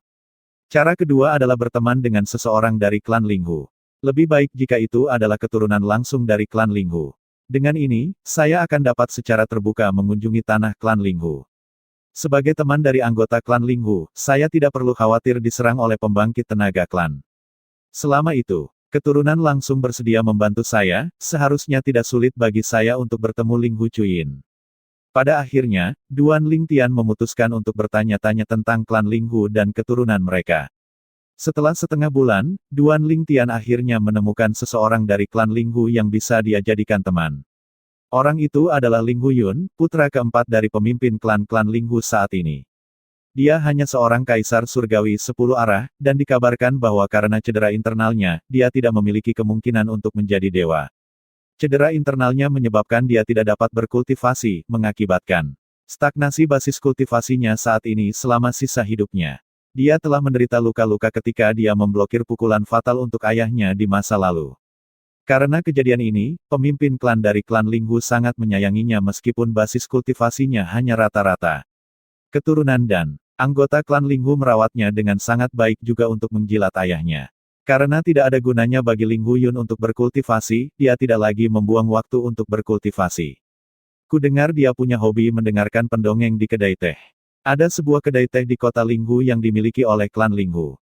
Itu disebut Cloud Tea House. Pendongeng akan datang setiap beberapa hari untuk bercerita. Dikatakan bahwa klan Linghu membuka kedai teh sehingga Linghu Yin memiliki tempat untuk mendengarkan cerita. Oleh karena itu, kedai teh melanjutkan berjalan meskipun keuntungannya tidak berarti. Di kedai teh awan, itu agak sepi di kedai teh saat ini. Hanya ada beberapa lusin tamu saat ini. Di bagian belakang aula, ada sebuah ruangan yang didekorasi dengan mewah. Kursi dan mejanya mahal dan indah. Tirai menutupi ruang masuk, menyembunyikannya dari mata yang mengintip. Pada saat ini, seorang pria parubaya dengan tubuh sedang duduk bersila di salah satu ujung aula. Dia memegang sebuah buku di satu tangan sementara tangan yang lain membelai janggut di dagunya saat dia berkata, Tuan para dewa yang sombong yang datang ke Eastern Ridge Mansion 2000 tahun yang lalu bermaksud untuk menaklukkan rumah punggung timur. Terlepas dari basis kultivasinya, dia memandang rendah pasukan peringkat kaisar utama di Eastern Ridge Mansion. Tak perlu dikatakan, dia dengan mudah ditekan oleh salah satu pembangkit tenaga listrik dari kekuatan peringkat kaisar dan hampir terbunuh. Dia hanya berhasil bertahan karena dia bersumpah. Sumpah darah hati iblis untuk melayani pasukan peringkat kaisar selama 10.000 tahun. Dan, siapa orang itu? Setengah baya berhenti secara dramatis sebelum dia berkata, sebenarnya, tidak ada orang seperti itu. Aku mengarang seluruh cerita. Para tamu di kedai teh memutar mata mereka ketika mereka mendengar kata-kata pria parubaya itu. Pendongeng yang disewa oleh kedai teh ini benar-benar mengerikan. Apakah ada Lord of God yang cukup berani untuk menantang kekuatan tingkat kaisar? Selain itu, dia bahkan tidak memberi kami ruang untuk imajinasi kami dan langsung memberitahu kami bahwa itu dibuat-buat. Petik 2. Betul sekali. Dia sangat buruk dalam mendongeng. Kisah-kisahnya sama sekali tidak imersif. Ternyata dia sangat keras kepala. Kedai teh telah menawarkan untuk membayarnya sejumlah besar batu surgawi jika dia berhenti memberitahu penonton bahwa ceritanya dibuat-buat, tetapi dia menolak untuk melakukannya. Petik 2. Sementara para tamu sedang berdiskusi di antara mereka sendiri, seorang pemuda berpakaian ungu masuk ke kedai teh. Dia menemukan meja kosong dan duduk, mendengarkan percakapan di sekitarnya. Sementara itu, seorang pria muda mengenakan jubah brokat biru yang duduk di depan meja yang dibuat dengan indah di ruang pribadi sedikit mengernyit ketika dia berkata, aku sudah berkali-kali memberitahunya, tapi dia menolak untuk mendengarkan. Karena dia sangat keras kepala, katakan padanya untuk berkemas dan pergi. Petik 2. Pemuda berpakaian biru itu sangat pucat, dan suaranya mengandung sedikit kemarahan ketika dia berbicara. Ya, Tuan Muda keempat, seorang pria parubaya yang mengenakan pakaian tradisional Tiongkok berkata dengan hormat sebelum meninggalkan ruangan. Seorang pria tua duduk di sebelah pria muda berbaju biru. Matanya terpejam, tampak seperti sedang beristirahat. Setelah pria parubaya itu pergi, dia membuka matanya dan berkata kepada pemuda itu sambil tersenyum, Yun, jika kamu membuatnya pergi, kamu tidak akan punya cerita untuk mendengarkan beberapa hari ini.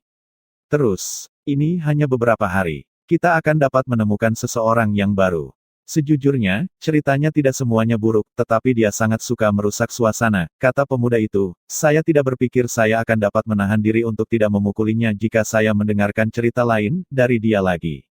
Di luar ruangan, pria parubaya yang mengenakan pakaian tradisional Tiongkok mendekati pendongeng setengah baya yang sedang duduk bersila di atas panggung sebelum dia menggelengkan kepalanya dan berkata, Tuan muda keempat meminta Anda untuk pergi. Ini adalah bayaranmu untuk hari ini. Pria parubaya itu adalah manajer Cloud Tea House. Dia tahu bahwa kedai teh hanya ada untuk menghilangkan kebosanan Ling Huyun, tuan muda keempat dari klan Ling Hu. Klan Ling Hu bisa saja mengundang pendongeng ke tanah mereka, tetapi Ling Huyun suka mendengarkan cerita dengan orang lain sehingga dia bisa mendengarkan diskusi mereka setelah cerita itu selesai. Kebanyakan cerita dibuat-buat. Apakah Anda pikir mereka nyata? Betapa bodohnya. Saya memiliki prinsip saya sendiri, dan saya tidak akan menyesatkan orang untuk berpikir bahwa cerita itu benar.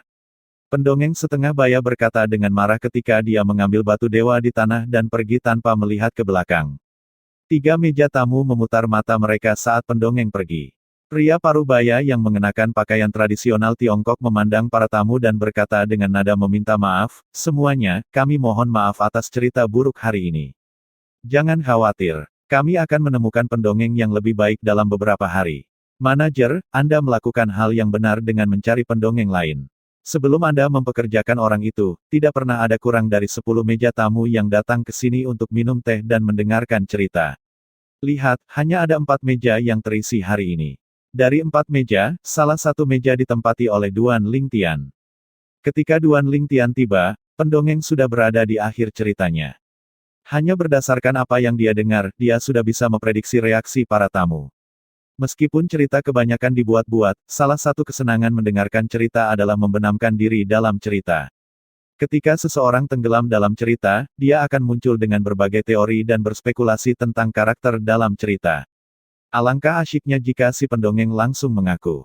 Cerita dibuat. Apa yang akan dibahas? Sementara manajer Cloud Tea House berbicara kepada tamu lain, Duan Lingtian bangkit dan berjalan ke panggung ketika dia bertanya, bisakah saya menceritakan sebuah kisah? Meskipun sepertinya Duan Lingtian meminta izinnya, tindakannya jelas menunjukkan sebaliknya. Bab 3726, Duan Lingtian menceritakan cerita. Bolehkah aku bercerita? Semua orang terkejut dengan kata-kata Duan Lingtian. Bahkan Ling Huyun, tuan muda keempat dari klan Ling Hu, dan lelaki tua yang duduk di sebelahnya di ruang pribadi dikejutkan oleh pertanyaan mendadak Duan Lingtian. Ketika semua orang sadar kembali, Duan Lingtian sudah duduk bersila di atas panggung. Apakah dia bertanya apakah dia bisa bercerita? Dia akan menceritakan sebuah kisah kepada kita. Mata semua orang dipenuhi dengan kejutan dan keraguan saat mereka melihat pemuda tampan berpakaian ungu di atas panggung. Pemuda itu memiliki pembawaan yang luar biasa dan tampak seperti berasal dari keluarga bangsawan. Tanpa menunggu jawaban, Duan Lingtian mulai menceritakan kisahnya. Dikatakan bahwa langit dan bumi adalah satu sampai raksasa bernama Pan Gu muncul dan membagi langit dan bumi. Setelah membelah langit dan bumi, Pan Gu ambruk ke tanah. Darahnya menjadi sungai dan lautan luas yang kita kenal dan Duan Lingtian menceritakan kisah bagaimana Pan Gu menciptakan langit dan bumi. Saat dia terus berbicara, keraguan di mata semua orang menghilang, digantikan dengan rasa ingin tahu dan minat. Duan Lingtian membutuhkan waktu setengah jam untuk menyelesaikan ceritanya. Meski tidak merinci, para tamu terpesona dan terpikat oleh ceritanya. Para tamu terpesona oleh kisah raksasa yang membelah langit dan bumi, dan bagaimana raksasa itu membentuk semua yang mereka ketahui di darat. Beberapa saat setelah Duan Lingtian menyelesaikan ceritanya, seorang pria parubaya memukulkan tangannya ke meja sebelum dia mengacungkan jempol pada Duan Lingtian sambil berkata, luar biasa. Apa cerita yang menarik? Adik laki-laki, sepertinya kamu tidak berasal dari sekitar sini. Petik 2. Luar biasa. Para tamu berdiskusi dengan sungguh-sungguh di antara mereka sendiri. Sebagai laki-laki, kita harus seperti Pan Gu yang menciptakan langit dan bumi. Senjataku adalah kapak seperti Pan Gu. Mungkin, saya harus membuat teknik baru dan menamakannya, memisahkan langit dan bumi. Cerita ini benar-benar kreatif. Duan Lingtian telah menceritakan kisah itu secara spontan, mengambil inspirasi dari kisah-kisah di bumi.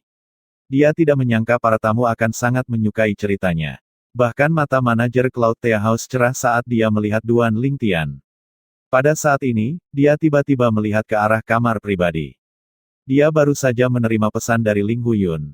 Minta dia untuk menceritakan kisah lain. Jika cerita keduanya sama menariknya dengan yang pertama, tidak, selama itu tidak terlalu membosankan, kami akan mempekerjakannya dan 3 kali lipat dari yang biasanya dia bayarkan. Ya, Tuan Muda keempat. Jawab manajer dengan hormat. Kemudian, dia memandang Duan Lingtian dan bertanya sambil tersenyum, Tuan, apakah Anda keberatan menceritakan kisah lain kepada kami? Baiklah. Duan Lingtian secara naluriah melirik ke kamar pribadi ketika dia mendengar permintaan manajer. Karena ruangan itu disembunyikan oleh tirai, dia hanya bisa samar-samar melihat 2 sosok di ruangan itu. Para tamu memandang Duan Lingtian dengan antisipasi di mata mereka saat Duan Lingtian mulai menceritakan kisah lain. Kali ini dia bercerita panjang lebar. Cerita itu dari penulis favoritnya di kehidupan masa lalunya. Setelah menjalani 2 kehidupan, dia bertanya-tanya apakah cerita itu benar karena cocok dengan pengalamannya. Dia bahkan bertanya-tanya, di masa lalu, apakah dia mungkin bisa bertemu dengan penulisnya jika ceritanya bukan fiksi. Duan Lingtian perlahan berkata, di alam duniawi, ada planet biru yang indah yang disebut bumi. Seorang kultivator gila membawa seorang pemuda dari planet yang tidak dikenal ke bumi yang letaknya jauh. Setelah tiba di bumi, pemuda itu memulai kehidupannya yang mulia. 1000 tahun kemudian ia menjadi orang terkuat di planet itu dan hanya selangkah lagi untuk menjadi makhluk suci. Sayangnya, sebuah kecelakaan terjadi, menyebabkan dia melakukan perjalanan kembali ke 1000 tahun yang lalu. Kisah yang diceritakan Duan Lingtian adalah sebuah novel berjudul Kaisar Timur. Di masa lalu, dia telah membaca buku itu saat dia sedang dalam misi. Dia begitu asyik dengan novel itu sehingga dia lupa waktu, menyebabkan dia hampir gagal dalam misinya. Oleh karena itu, dia yakin para tamu Cloud Tea House akan sama terpikat oleh cerita. Yang terpenting, dia yakin cerita itu akan membangkitkan minat Ling Huyun, tuan muda keempat dari klan Ling Hu. Ketika langit di luar menjadi gelap, Duan Lingtian akhirnya berkata, itu saja untuk hari ini. Kisah Duan Lingtian telah dimulai pada siang hari jadi dia memutuskan sudah waktunya untuk mengakhirinya. Setelah mendengar kata-kata Duan Lingtian, para tamu akhirnya sadar kembali setelah tenggelam dalam cerita begitu lama. Adik laki-laki, kamu harus melanjutkan ceritanya. Apa yang terjadi setelah itu? Apakah Chen Tongtong yang tidak tahu berterima kasih itu dihukum oleh karma? Betul sekali. Anda harus melanjutkan. Aku sangat ingin tahu apakah Chen Dong Huang berhasil membalas dendam dari Chen Tongtong. Adik kecil tolong. Saya ingin tahu apakah Chen Dong Huang berhasil bersatu kembali dengan orang tua kandungnya dan menyelamatkan mereka. Para tamu memandang Duan Lingtian dengan penuh semangat, berharap dia akan melanjutkan ceritanya. Manajer, kata Duan Lingtian kepada manajer Cloud Tea House melalui transmisi suara, kedai teh sudah melewati waktu tutupnya, kan? Manajer yang telah asyik dengan cerita, membayangkan dirinya sebagai karakter utama cerita, ditarik kembali ke akal sehatnya oleh transmisi suara. Sepanjang cerita, ia telah mengalami pasang surut. Dia ragu-ragu sejenak sebelum akhirnya berkata kepada orang banyak tamu-tamu yang terhormat ini. Waktu tutup Cloud Tea House sekarang.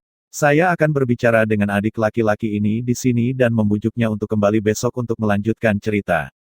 Petik 2. Para tamu yang tidak senang karena mereka tidak bisa mendengar akhir cerita menjadi bersemangat ketika mereka mendengar akhir kata-kata manajer.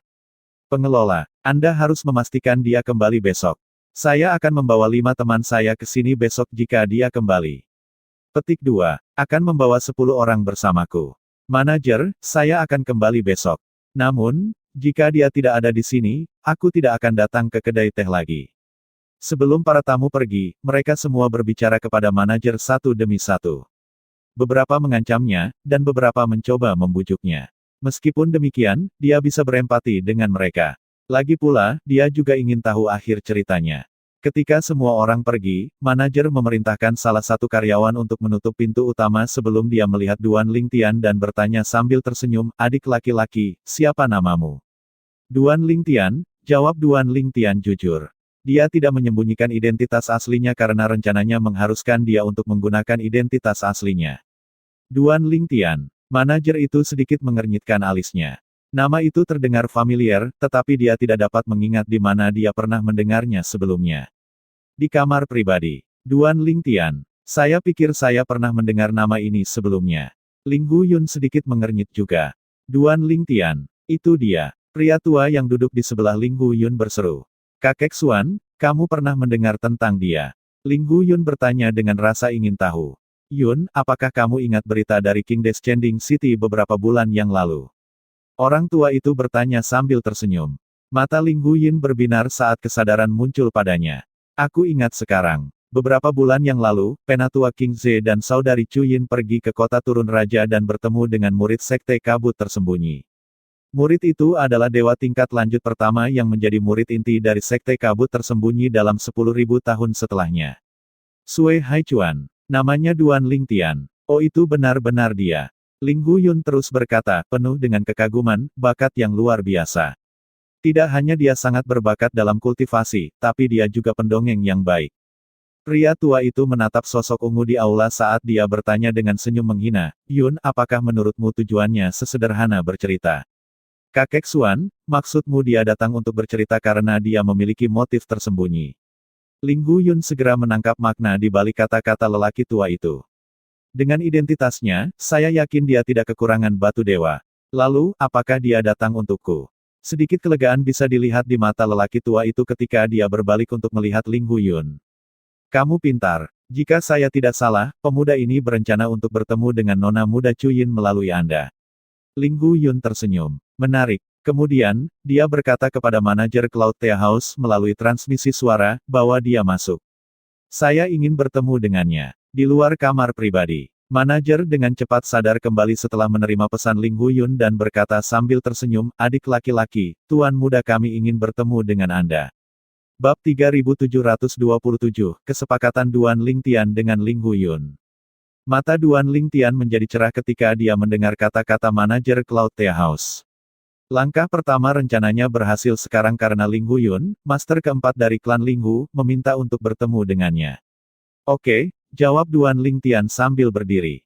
Manajer membawa Duan Lingtian ke kamar pribadi dan menarik tirai ke samping saat dia membuat isyarat mengundang dan berkata, adik laki-laki, silakan masuk.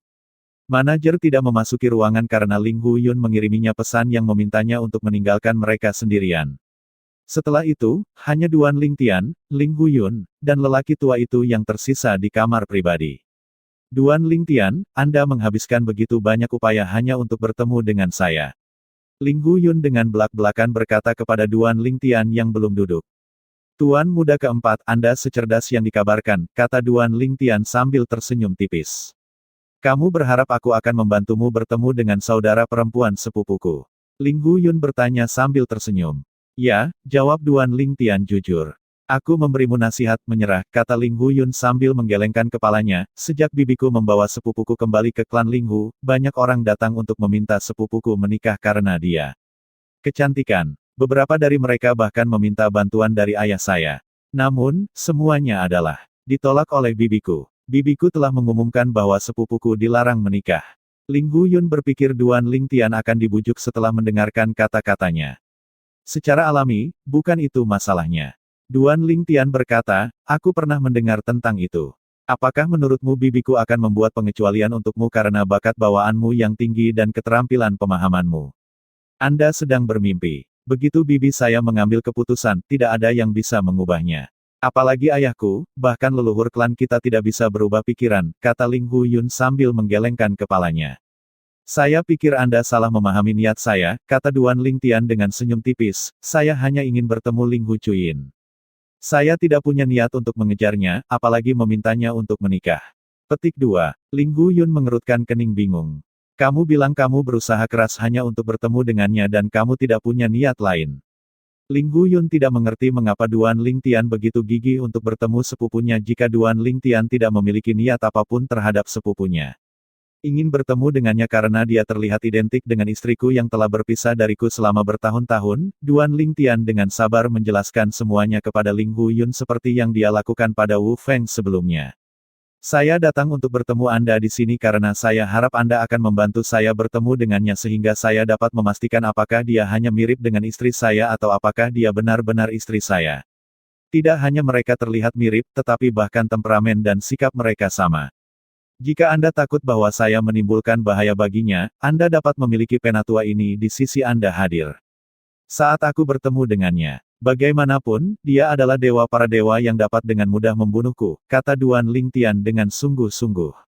Duan Lingtian sebelumnya telah mengumpulkan informasi tentang Ling Huyun sehingga dia tahu Ling Huyun selalu ditemani oleh seorang lelaki tua yang merupakan dewa-dewa bernama Ling Husuan. Ling Husuan telah menyaksikan pemimpin klan-klan Ling Hu tumbuh sehingga pemimpin klan memperlakukan Ling Husuan seperti ayahnya. Pemimpin klan bahkan mengakui Ling Husuan sebagai ayah baptisnya nanti. Karena Ling Huyun kehilangan kemampuan untuk berkultivasi setelah menyelamatkan nyawa ayahnya, ayahnya telah mengatur agar Ling Husuan, seseorang yang sangat dia percayai, untuk melindungi Ling Huyun. Ling Husuan tidak memiliki keturunan langsung sehingga dia secara alami memperlakukan Ling Huyun seperti cucunya. Terlebih lagi, Ling Huyun telah menyelamatkan nyawa anak baptisnya. Bagaimana mungkin dia tidak mau melindungi Ling Huyun? Di antara generasi muda di klan Ling Hu, hanya Ling Huyun dan Ling Hu Chuyin yang dijaga oleh para dewa karena alasan khusus. Ling Huyun diberikan hak istimewa ini karena ketidakmampuannya untuk berkultivasi setelah menyelamatkan ayahnya sementara Ling Hu Chuyin diberikan hak istimewa ini karena ibunya. Anak muda, sepertinya kamu telah melakukan penelitian karena kamu tahu aku adalah dewa para dewa, kata Ling Husuan sambil menatap Duan Lingtian dengan saksama. Setelah beberapa saat, matanya melebar tanpa terasa saat dia bertanya, kamu telah menerobos dan menjadi Raja Dewa yang belum sempurna. Ling Husuan secara naluriah memperluas kesadaran surgawinya ketika dia berbicara dengan Duan Lingtian sehingga dia merasakan basis kultivasi Duan Lingtian. Duan Lingtian mengangguk. Aku baru saja menerobos baru-baru ini. Kemudian, dia menatap Ling Huyun dengan mata cerah saat dia berkata, Tuan Muda keempat, saya sangat berharap Anda akan membantu saya. Aku akan berhutang budi padamu dan berhutang budi padamu. Ling Huyun menatap Duan Lingtian dalam diam, tenggelam dalam pikirannya. Setelah beberapa saat, dia memandang Ling Husuan dan bertanya, Kakek Suan, bagaimana menurutmu? Ling Husuan mengangguk. Dengan saya di sekitar, dia tidak akan bisa memainkan trik apapun atau membahayakan. Setelah mendengar kata-kata ini, Ling Huyun berbalik untuk melihat Duan Lingtian dan berkata sambil tersenyum, Duan Lingtian, aku akan membawamu ke tanah klan dan membiarkanmu bertemu sepupuku. Namun, selain berutang budi padaku, kamu harus memberitahuku seluruh kisah Kaisar Timur. Jika itu tidak nyaman untukmu. Untuk melakukannya, Anda dapat merekamnya di memori jade talisman dan menyerahkannya kepada saya. Saya ingin tahu bagaimana Chen Dong Huang berurusan dengan Chen Tong Tong yang mengkhianati ibu angkatnya. Saya juga ingin tahu apakah dia berhasil mengubah nasib orang tua kandungnya dan menyelamatkan mereka setelah melakukan perjalanan kembali 1000 tahun. Baiklah, Duan Lingtian dengan mudah menyetujui Ling Huyun. Aku akan merekamnya dalam memori jade talisman dan menyerahkannya padamu setelah bertemu Ling Hu Chuyin. Adapun bantuan saya berutang Anda dapat menghubungi saya ketika Anda membutuhkan saya. Namun, permintaan Anda tidak boleh melanggar prinsip pribadi saya. Tentu saja, saya juga punya prinsip sendiri, kata Ling Huyun sambil mengangguk. Dengan itu, keduanya bertukar mutiara jiwa untuk memfasilitasi komunikasi di masa depan. Kapan Anda akan membawa saya untuk bertemu Ling Hu Chuyin? Duan Lingtian bertanya dengan penuh semangat. Jika memungkinkan, dia tidak ingin membuang waktu sama sekali. Kita bisa pergi sekarang, kata Ling Huyun, kebetulan, bibiku tidak ada di perkebunan jadi hanya penatua King Ze yang bersama sepupuku sekarang. Ling Hu King Ze. Duan Lingtian mengangkat alisnya. Jika bukan karena Ling Hu King Ze, dia akan dapat memverifikasi apakah Ling Hu Chuyin adalah KR ketika mereka berada di kota turun raja. Jangan khawatir, kata Ling Huyun, kakek Suan akan memancingnya pergi sehingga kamu bisa bertemu sepupuku. Duan Lingtian menghela nafas lega setelah mendengar kata-kata Ling Huyun. Ketiganya segera pergi ke perkebunan klan Ling Hu di timur kota. Ketika mereka tiba di perbatasan perkebunan, sekelompok tetua dan murid yang berpatroli muncul dan menyapa Ling Huyun dan Ling Husuan. Penatua Suan, Tuan Muda Yun. Tak perlu dikatakan, tidak ada dari mereka yang keberatan dengan kehadiran Duan Lingtian karena dia ditemani oleh Ling Huyun dan Ling Husuan. Bagaimanapun, mereka tidak memiliki wewenang untuk menanyai tamu yang dibawa oleh duo itu ke perkebunan. Kamu boleh pergi. Ling Huyun memecat mereka. Saat mereka masuk ke tanah klan Ling Hu, Duan Lingtian tidak bisa tidak bertanya, Tuan Muda keempat, apakah Ling Hu Chuyin putri kandung bibimu? Tidak tahu. Ling Huyun menggelengkan kepalanya. Duan Lingtian sedikit terkejut. Kamu tidak tahu. Bukankah dia bibimu? Bagaimana bisa kamu tidak tahu? Ling Huyun berkata dengan senyum masam, meskipun dia bibiku, sebelum dia kembali, terakhir kali aku melihatnya adalah ketika aku masih remaja. Saya hanya tahu dia pergi ke tanah persembahan surgawi dan kehilangan semua kontak dengan kami. Setelah beberapa lama, dia membawa sepupuku bersamanya ketika dia kembali ke klan kami dari Tanah Persembahan Surgawi. Kamu yakin dia membawa Ling Hucuyin ke sini dari Tanah Persembahan Surgawi? Duan Lingtian bertanya sambil mencoba menekan kegembiraannya. Ya, saya yakin. Ling Huyun mengangguk. Namun, saya pikir lorong antara alam dewa dan alam dewata ditutup. Bagaimana dia kembali ke klan Linghu jika dia berada di Tanah Persembahan Surgawi? Duan Lingtian bertanya dengan cemberut. Melalui Realm Battlefield, jawab Ling Huyun, penghalang di Realm Battlefield tipis sehingga kamu dapat merobek celah melaluinya.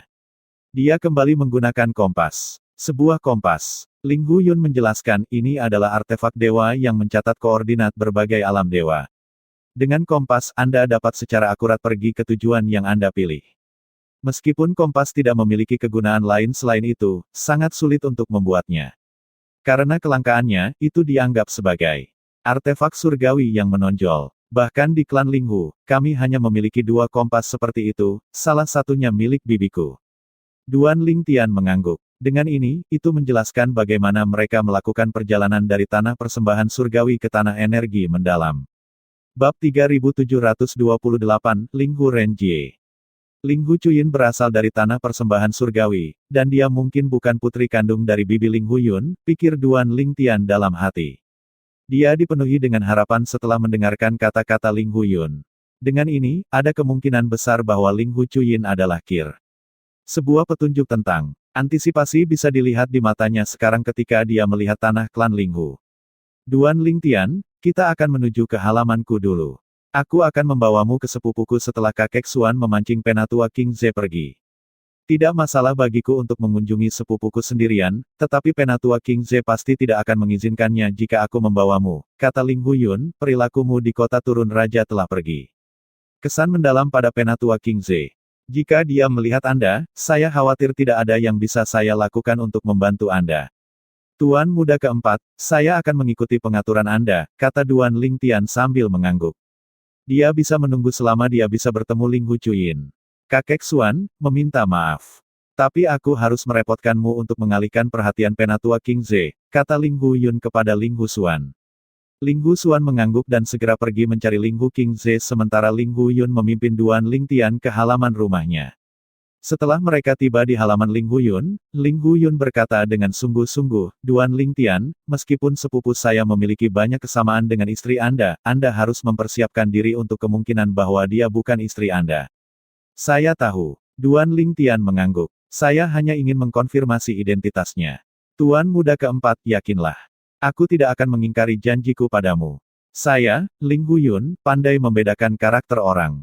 Saya tidak khawatir Anda mengingkari janji Anda, kata Ling Huyun sambil menggelengkan kepalanya, saya hanya berharap Anda siap secara mental sehingga Anda tidak akan terlalu kecewa jika sepupu saya bukan istri Anda.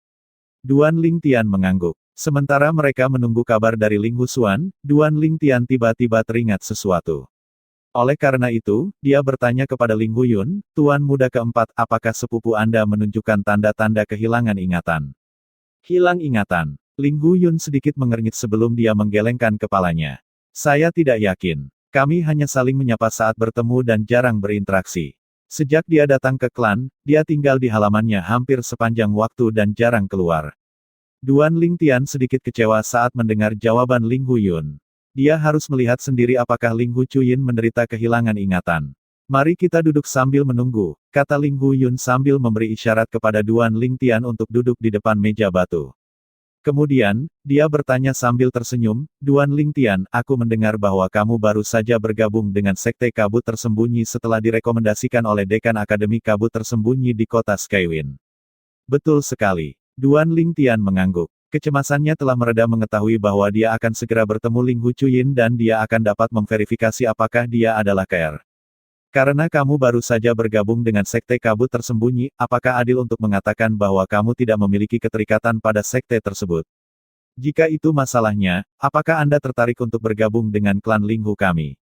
Jika Anda setuju, Anda akan menjadi tetua yang dihormati di klan dan menikmati hak istimewa seperti Lord of Gods di klan kami, kata Ling Huyun sambil menatap matanya. Berkilau, Ling Huyun secara alami telah mendengar prestasi Duan Lingtian. Dia tahu bahwa Duan Lingtian adalah dewa tingkat lanjut pertama yang menjadi murid inti di Sekte Kabut Tersembunyi dalam 10.000 tahun setelahnya. Selain itu, Duan Lingtian bahkan belum berusia 3.000 tahun. Orang seperti itu pasti akan menjadi Lord of Gods paling tidak jika dia tidak mati sebelum waktunya. Oleh karena itu, dia tidak bisa tidak mencoba merekrut Duan Lingtian. Duan Lingtian tersenyum tipis saat dia menjawab, Tuan Muda keempat, saya pasti akan menerima undangan Anda jika klan Linghu adalah kekuatan tingkat kaisar. Saya akan jujur dengan Anda. Saya tidak berencana untuk tinggal lama di Sekte Kabut Tersembunyi. Langkahku selanjutnya adalah bergabung dengan Sekte Naga Terbang. Sekte Naga Terbang adalah sekte peringkat kaisar yang menguasai Sekte Kabut Tersembunyi, Sekte 10.000 Iblis, dan klan Linghu. Linghu Yun tidak terkejut dengan kata-kata Duan Lingtian. Dia terus membujuk Duan Lingtian, tidak terpengaruh. Saya tidak berharap Anda tinggal lama di klan Linghu. Bahkan, kami juga dapat membantu merekomendasikan Anda ke Sekte Naga Terbang. Duan Lingtian tergiur dengan tawaran Linghu Yun. Dia tidak meragukan kata-kata Linghu Yun. Bagaimanapun, Linghu Yun memiliki pengaruh besar di klan sebagai putra paling dicintai dari pemimpin klan-klan Linghu. Apalagi dengan bakatnya, klan pasti tidak akan memperlakukannya dengan buruk juga. Namun, pada akhirnya, dia berkata, Murong Sui Feng, Dekan Akademi Kabut Tersembunyi, merekomendasikanku ke Sekte Kabut Tersembunyi. Aku berhutang budi padanya jadi aku tidak bisa meninggalkan Sekte Kabut Tersembunyi untuk klan Linghu.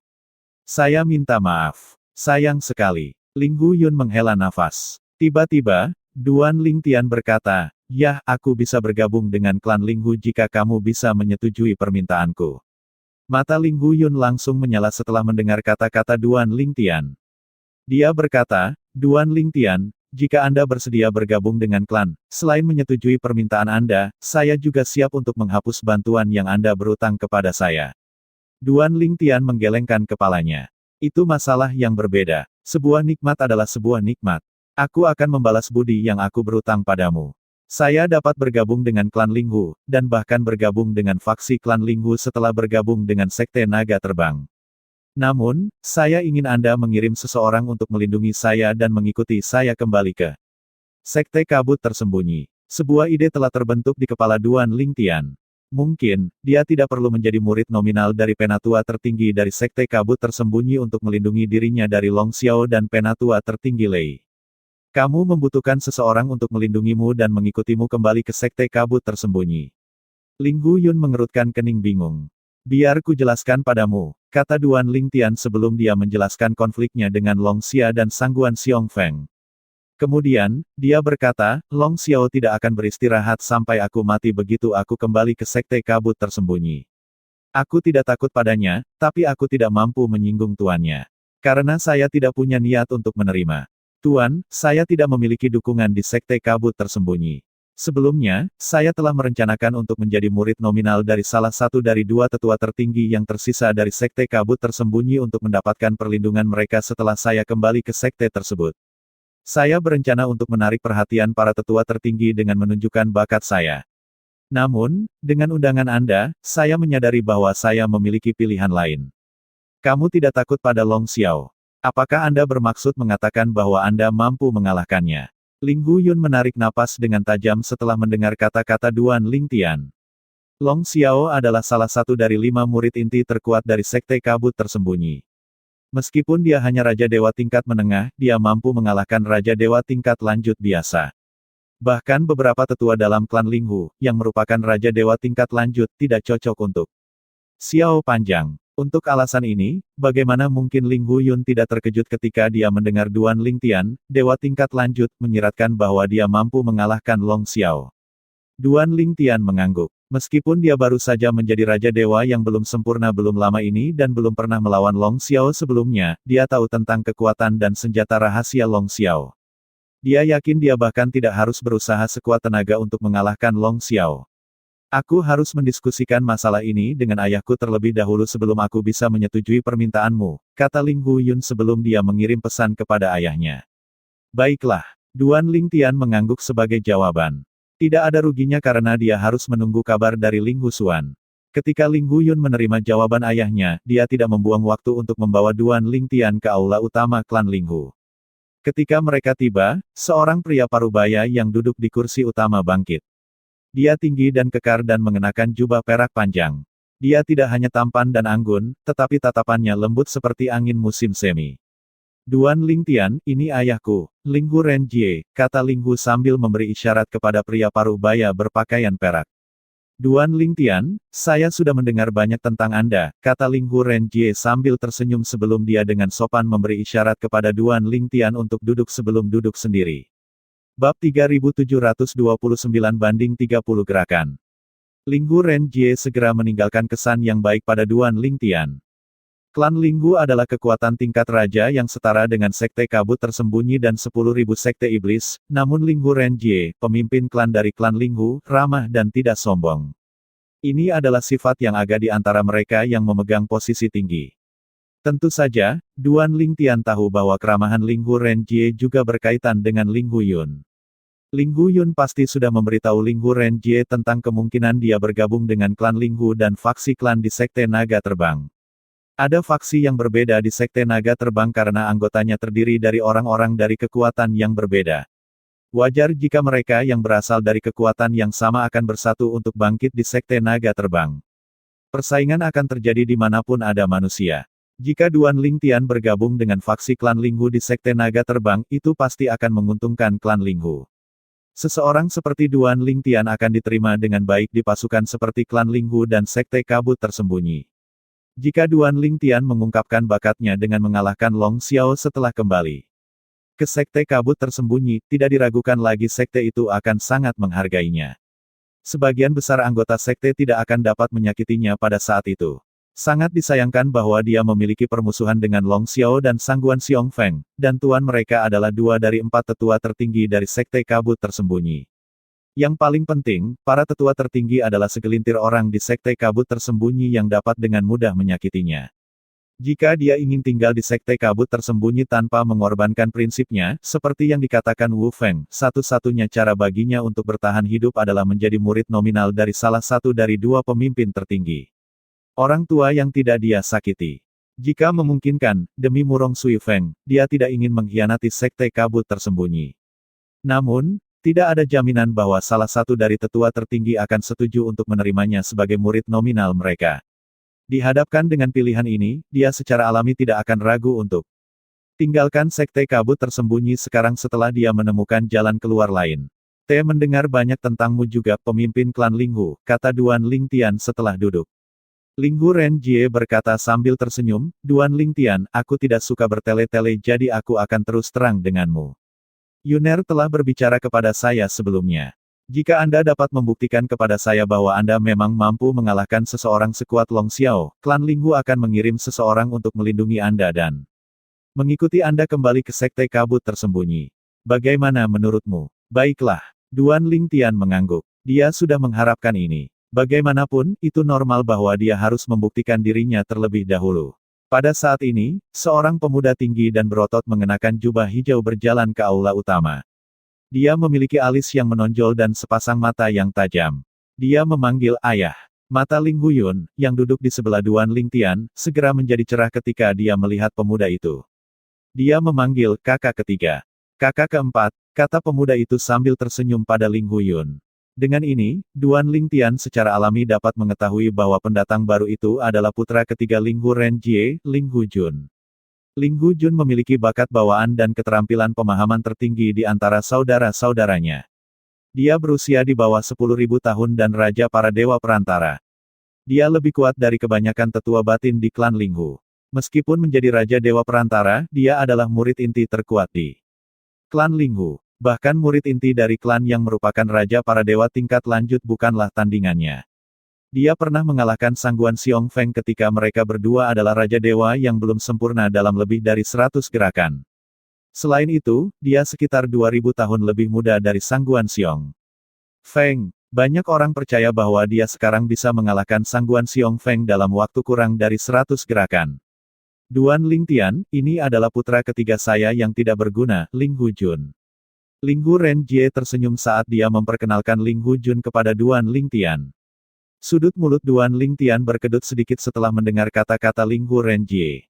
Dia menggelengkan kepalanya dan berkata, pemimpin klan Linghu, saya sudah lama mendengar tentang pencapaian tuan muda ketiga.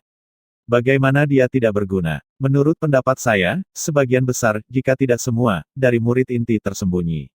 Sekte kabut bahkan tidak cocok untuknya. Duan Lingtian tahu bahwa bahkan murid inti terkuat dari Sekte Kabut tersembunyi hampir tidak bisa mengalahkan Sangguan Xiongfeng yang merupakan salah satu dari 3 murid terkuat di Sekte Kabut tersembunyi. Ini berarti bahwa Ling Hujun, yang bisa mengalahkan Sangguan Xiongfeng, lebih kuat dari semua inti murid di Sekte Kabut tersembunyi. Setelah mendengar kata-kata Duan Lingtian, Ling Hu Renjie tidak bisa menahan senyum. Bagaimanapun, dia bangga pada putranya. Dia berkata sambil tersenyum, sepertinya kamu benar-benar telah mendengar tentang putraku. Nah, Anda mengatakan bahwa Anda mampu mengalahkan Long Xiao, kan? Yang perlu Anda lakukan untuk membuktikan kata-kata Anda adalah menahan 30. Bergerak dari anakku. Bagaimana menurutmu? Oke, Duan Lingtian mengangguk. Dia belum menguji kekuatannya setelah terobosan baru-baru ini sehingga dia sangat setuju dengan saran Ling Hu Renjie. Baiklah, ayo masuk ke dunia kecilku, kata Ling Hu Renjie. Duan Lingtian, Ling Hu Jun, dan Ling Hu Yun memasuki dunia kecil Ling Hu Renjie sehingga Duan Lingtian dan Ling Hu Jun bisa bertanding. Dunia kecil Ling Hu Renjie seluas lautan.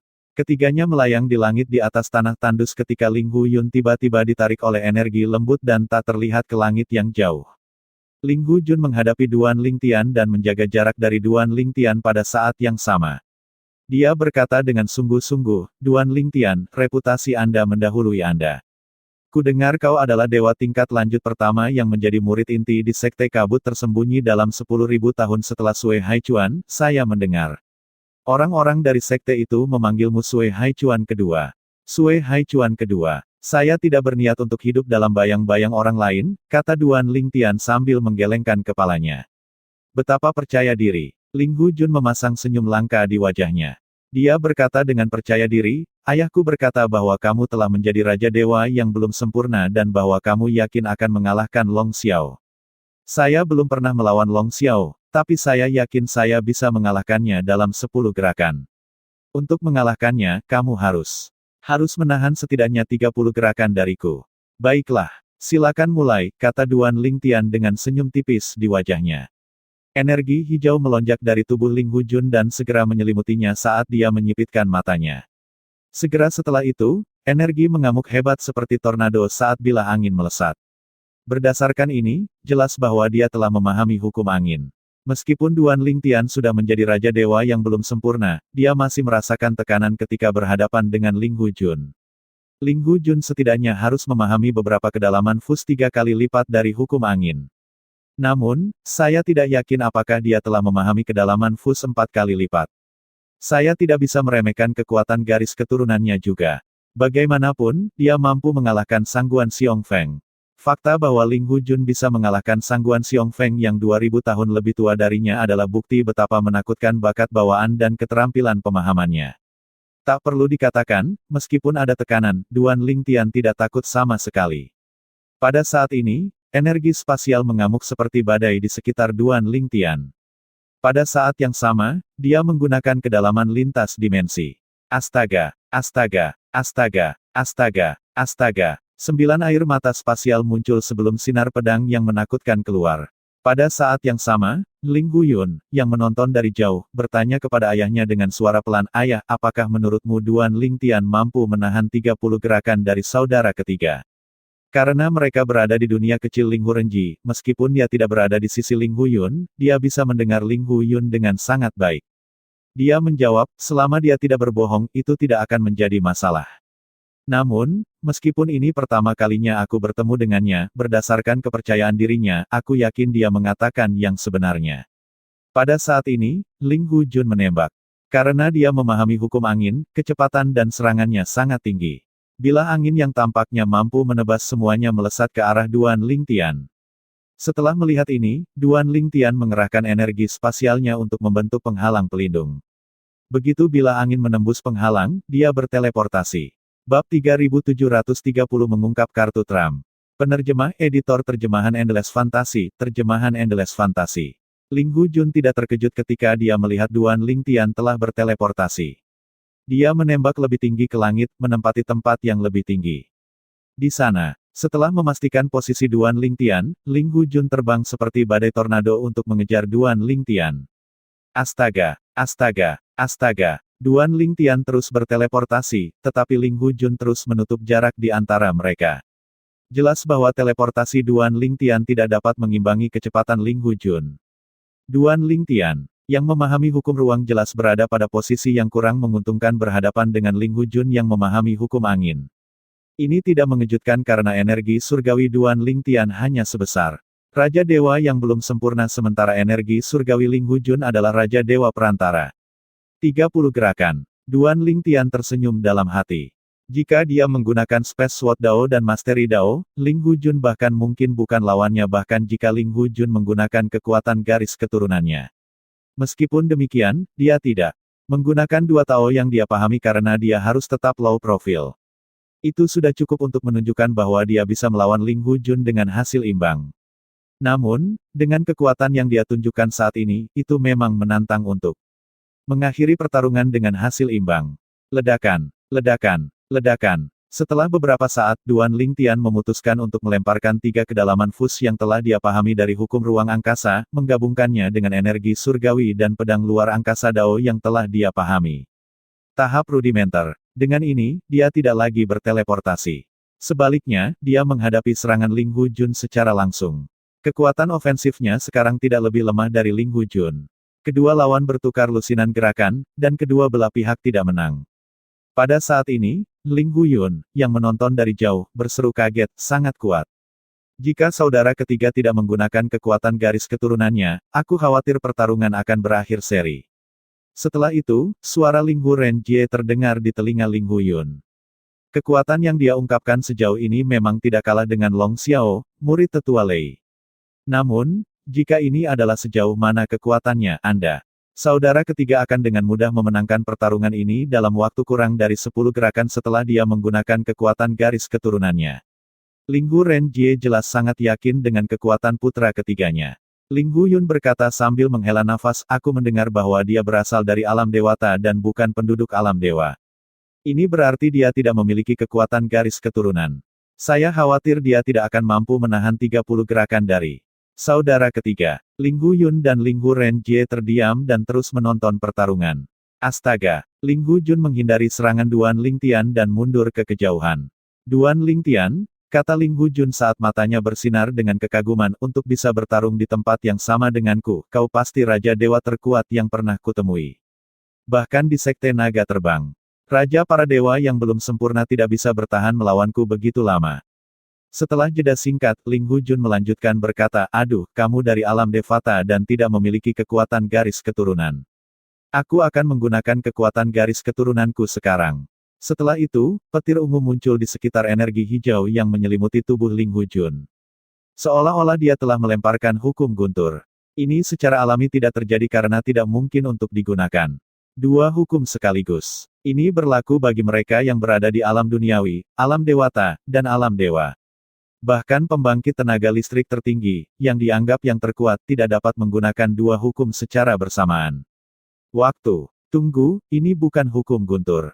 Ini adalah kekuatan garis keturunannya. Duan Lingtian, yang tertegun sebentar, dengan cepat mengetahui apa yang sedang terjadi. Ketika Ling Hujun menyerang, Duan Lingtian akhirnya merasakan kekuatan garis keturunan Ling Hujun yang menakutkan. Kekuatan garis keturunan Ling Hujun bergabung dengan hukum anginnya, melahirkan kilat. Dengan ini, kekuatan serangannya melampaui 3 kedalaman fus Duan Lingtian dari hukum ruang angkasa. Kekuatannya telah langsung naik ke level lain. Meskipun demikian, kekuatan serangannya tidak sekuat kekuatan fus profundities 4 kali lipat. Ling Hujun yang telah menggunakan kekuatan garis keturunannya bersama dengan hukum anginnya sekarang lebih kuat dari Duan Lingtian yang hanya menggunakan hukum ruang angkasa dan pedang Dao yang telah dia pahami sampai ke dasar. Panggung. Dengan ini, kesenjangan antara Raja Dewa yang belum sempurna dan Raja Dewa Perantara menjadi lebih jelas. Untuk melawan hasil imbang, saya harus mengungkapkan salah satu kartu truf saya yang tersembunyi. Yang mana yang harus saya ungkapkan? Duan Lingtian berpikir sendiri dengan ekspresi serius di wajahnya. Duan Lingtian menolak gagasan untuk menggunakan artefak surgawi. Lagi pula, lawannya tidak menggunakannya. Dia harus mengungkapkan salah satu artefak surgawi yang menonjol jika dia ingin menekan lawannya. Terpisah. Dari itu, siapa yang tahu jika Ling Hujun juga memiliki artefak surgawi yang menonjol. Mengingat fakta bahwa ayah Ling Hujun adalah pemimpin klan dari klan Ling Hu, bukan tidak mungkin Ling Hujun memiliki artefak surgawi yang menonjol. Tak perlu dikatakan lagi, Duan Ling Tian tidak bisa menggunakan pedang indah 7 lubang. Jika tidak, ada kemungkinan bahwa Ling Hu Renjie akan membunuhnya hanya untuk mendapatkan pedang indah 7 lubang. Pine Willow Divinity. Duan Ling Tian memikirkan tentang fenomena gambar surgawi yang telah dia kuasai di masa lalu. Namun, dia dengan cepat menolak gagasan itu juga. Meskipun itu akan dapat membantunya meningkatkan kekuatan, menggunakan pohon surgawi Pine Willow akan membutuhkan dia untuk membuka kekuatan kecilnya untuk mengambil dari kekuatan pohon kehidupan surgawi. Dengan itu, dia tidak hanya akan mengekspos pohon kehidupan surgawi, tetapi dia juga mengungkap rahasia lain yang dia sembunyikan di dunia kecilnya. Haruskah saya menggunakan pedang Dao pada tahap awal, Mastery Dao pada tahap dasar, atau Fus Profundity 4 kali lipat saya dari hukum ruang angkasa? Duan Ling Tian akhirnya mempersempit pilihannya menjadi 3 pilihan. Duan Ling Tian dengan cepat mengambil keputusan ketika Ling Hujun mengirim rentetan serangan lagi ke arahnya. Dia mengangkat tangannya, memanipulasi energi spasial dan mengubahnya menjadi sinar pedang. Dia memutuskan untuk mengungkapkan pemahaman pedang Dao pada tahap awal. Sejak dia tiba di tanah energi mendalam, dia hanya menunjukkan pemahaman dasar tentang pedang Dao. Astaga! Duan Ling Tian melambaikan tangannya, mengirimkan jutaan sinar pedang keluar. Ada begitu banyak sinar pedang sehingga seolah-olah mereka telah sepenuhnya menduduki dunia kecil Ling Hu Renjie. Dengan ini, Ling Hujun tidak hanya kehilangan keuntungannya, tetapi dia juga jatuh ke dalam posisi yang tidak menguntungkan. Astaga! Astaga! Astaga! Astaga! Astaga! Sinar pedang memotong seikat rambut Ling Hujun dan meninggalkan luka kecil di wajahnya yang tampan. Lukanya dangkal dan tidak banyak mengeluarkan darah. Ling Hujun menghela nafas. Sedikit ketidakpercayaan bisa dilihat di matanya saat dia berkata, "Aku kalah." Sebelumnya, Ling Hujun yakin dia akan mampu mengalahkan Duan Ling Tian dalam waktu kurang dari 10 langkah setelah menggunakan kekuatan garis keturunannya. Dia tidak menyangka dia akan kalah setelah hanya melakukan 2 gerakan. Duan Ling Tian pertama. Serangan telah menghancurkan serangannya, dan serangan berikutnya memotong kunci udaranya dan meninggalkan luka di wajahnya. Dia tidak ragu bahwa jika Duan Ling Tian berniat membunuhnya, Duan Ling Tian bisa melakukannya dengan yang kedua. Memukul. Pada saat ini, suara Ling Hu Renjie yang mengandung keterkejutan dan ketidakpercayaan bergema di dunia kecilnya. Kamu memahami pedang Dao ke tahap awal. Bagaimanapun, ada perbedaan besar antara pedang Dao pada tahap dasar dan pedang Dao pada tahap awal. Sebagai Raja Dewa yang belum berpengalaman, Duan Ling Tian bisa bertarung imbang dengan Raja Dewa Perantara dengan hukum ruang angkasanya dan pedang Dao pada tahap yang belum sempurna. Dengan tahap awal pedang Dao, dia bisa memecahkan kebuntuan dengan Raja Dewa Perantara. Pedang Dao adalah senjata Dao, salah satu dari 4 Tao langit dan bumi. 4 Tao surga dan bumi itu misterius dan kuat. Bahkan di alam dewa, tidak semua orang bisa membentuk dan memahami Tao. Bahkan ada dewa tertinggi dan kaisar dewa yang tidak dapat membentuk dan memahami Tao langit dan bumi. Bagaimana mungkin Ling Hu Renjie tidak terkejut bahwa Duan Ling Tian, Raja Dewa yang belum sempurna, telah memahami senjata Dao ke tahap awal. Mungkin, seseorang bisa mengaitkan pemahamannya tentang pedang Dao di tahap dasar untuk keberuntungan, tetapi tidak mungkin untuk memahami ke tahap awal hanya dengan mengandalkan keberuntungan. Selain itu, Duan Ling Tian bahkan belum berusia 3000 tahun. Tahap awal pedang Dao. Mata Ling Hujun melebar tak percaya. Meski sudah menduganya, ia masih kaget saat mendengar konfirmasi dari ayahnya. Adapun Ling Huyun, dia belum pulih dari keterkejutannya. Pada saat ini, Ling Hu Renjie muncul di dunia kecilnya. Dia bertanya dengan sedikit kekhawatiran, selain dari kami bertiga di sini, apakah ada orang lain yang tahu bahwa kamu telah memahami pedang Dao hingga tahap awal? Duan Ling Tian menggelengkan kepalanya. Tidak. Saya baru memahaminya sampai tahap awal baru-baru ini, jadi ini adalah pertama kalinya saya mengungkapkannya. Setelah mendengar kata-kata ini, mata Ling Hu Renjie menjadi cerah saat dia berkata, "Bagus. Sangat bagus."